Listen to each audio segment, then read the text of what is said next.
Hello everyone, I hope you're keeping safe and well. David Fitzgerald here from Dublin Physiotherapy Clinic.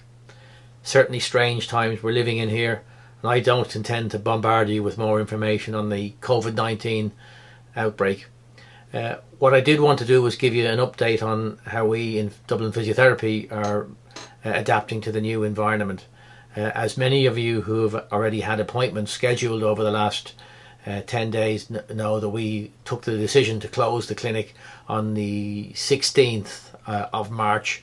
We did that for two reasons. One, we felt that that was the best practice in terms of trying to ensure social distancing and isolation to minimise the risk of transfer, and also because we have a significant amount of immunocompromised patients, and it wouldn't be appropriate to put them at risk. So that was the main reason behind us making that decision. It wasn't an easy decision, because essentially we're here to provide a service for you. That's our bread and butter. That's what we do for a living. That's what makes us tick. So it wasn't an easy decision to pull the plug, but we felt it was the most prudent thing to do.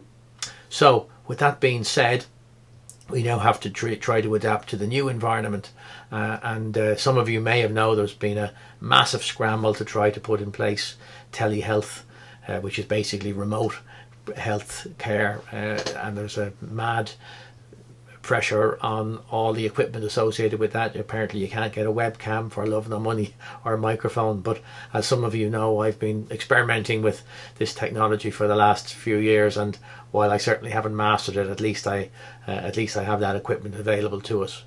So what we're working on doing is trying to put a structure in place where we can offer online consults to people using video conferencing, and at least be able to try and provide some sort of continuity of care and give you some support as as you feel appropriate.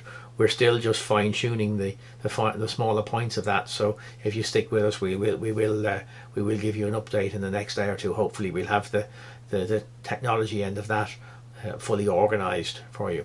Certainly there are going to be new standards of hygiene which will replace the existing ones, and we will certainly be adopting those and following World Health Organization guidelines in respect of that, and we'll keep you fully briefed on that.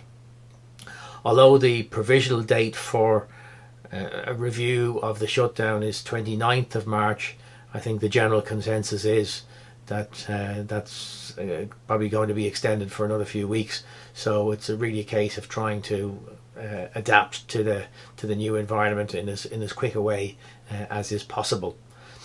On a lighter note, some of you who follow us on Facebook or YouTube, we do put up a movement of the day, which is just a simple light-hearted approach to doing something useful and practical, whilst you can't get in to use gyms, and it may look like public spaces may be more restricted in the near term. But there are an awful lot of things you can do to preserve and maintain your health.